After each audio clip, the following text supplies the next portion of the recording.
Hello Internet, and welcome to the Girl Meets World review. Hope you guys all had an enjoyable holiday break. Before Girl Meets STEM premieres next week, I'm going to do something a little new and discuss an older episode, since it seems to be one that was touched upon a lot within the comments section of my most recent list video. Seems there have been a lot of you that thought Girl Meets Fish should have had a spot on the top 5 worst episodes of Girl Meets World. But is Girl Meets Fish really all that bad? Before we discuss, I just wanted to spend a little time talking about a few things. Number 1, welcome to all the new subs. It's amazing how many of you have supported my previous videos and have helped me break 1,000 subscribers. Here's the 2,000 soon enough. And 2, even though my top 5 list got a lot of views, of which I'm very appreciative of, I saw a lot of negativity. I really love reading what all of you have to say, and I try to respond to everyone, but please, keep the comments respectful. The Disney brain is all about thinking and understanding different perspectives. Let's keep it that way. Whew. Alright, public address announcement officially over. Now, back to our regularly scheduled review. Let's take a closer look at who done it with Girl Meets Fish. This episode begins with Riley finally getting her chance to take home the class fish, Chelsea. However, drama ensues as Chelsea is found dead before Riley can even leave the classroom. So, it's up to Detective Augie to find out who done it. And just for the record, this review will be owl noise free. So here enters Fish Store Phil, played by Hugh Dane. He actually played a coach for one episode of Boy Meets World, so yeah, not exactly the most ideal career trajectory, but hey, it's fine with me because this guy is a riot. The way he says things, the sarcastic tone of it all the scenes he's in get plenty of laughs out of me. But I can understand that his brand of humor isn't for everyone, especially since, at the end of the day, he's taking advantage of middle school children to fund his own operations, but hey, that's business. So after Riley buys another Chelsea, Augie starts cracking down on people to discover who could have been responsible for the original Chelsea's death. Now, it needs to be said, yes, Augie as a detective with a full noir black and white color scheme is pretty over the top, but I for one completely bought into it. Whether or not you like Augie, you've got to admit, seeing him interrogate people is just funny.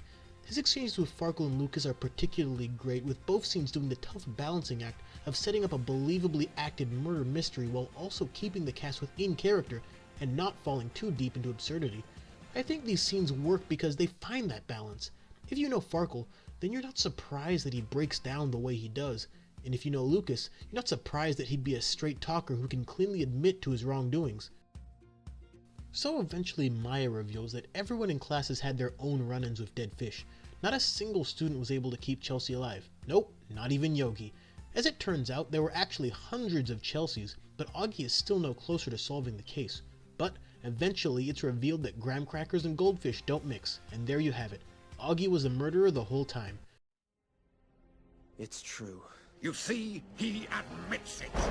Murderer. That could have been way darker. But since it's just a goldfish at the end of the day, everyone understands that Augie simply made a mistake, and learning from mistakes, well, that's what life is all about. We get an even funnier scene with Fish Store Phil as all the students visit. I mean, come on, you've got to laugh at the way he calls out Farkle and Lucas. And then we're introduced to the lesson of it all, caring for life. It's a pretty nice lesson, and you get the feeling that the entire class actually learned it instead of just the main cast. All of them killed a goldfish or 3, but now they have a better appreciation for the life they were trusted to preserve. You'll either love or hate Augie in this role, but I personally think he does well here. Making it so that he was the culprit all along really adds a lot of gravity to this episode as well, because I firmly believe that Augie represents the heart of this show. And that's Girl Meets Fish. So, does it live up to all the negative reviews? Girl Meets Fish is an okay episode, but it's easy to see why some people might not like it. It's a bit cheesy and doesn't tackle their subject in a way that feels particularly mature. At the end of the day, this is an episode carried by a boy in an owl detective costume, but I for one really like the idea of having an episode like this, where Augie's innocence could be on full display. You really feel like this episode is filmed almost completely from his perspective, and that's something this show has never really done before. It may not go down as anyone's favorite episode, and it definitely lacks some of the emotional weight of episodes like Riley Town or The Forgiveness Project, but does that make it all that bad? For my money, I would say probably not. Episodes like this that can do different things in different ways may be chastised by some, but those episodes also help us to better appreciate the ones we truly love, which, in turn, gives us a greater appreciation for the show as a whole. No show is perfect, but I'd rather see an imperfect Girl Meets World episode than any episode of Jessie. The episodes that ended up on my top 5 worst list are there because they disappointed me more than the others, and that's just my personal skill for judging episodes. I knew what I was getting myself into with Girl Meets Fish, and I enjoyed more of it than I disliked. And we all learned the most valuable lesson of all: don't feed your fish graham crackers. Thanks for watching. If you enjoyed this video, help me out with the likes and the subs, and share it all over social media. Check out my channel for other awesome videos, and don't forget to like the Disney Brain on Facebook for updates. Next week is Girl Meets STEM, so get excited. I think it's gonna be a great one. Until then... I said Chelsea graham crackers. Maybe that wasn't it. Oh, it was it.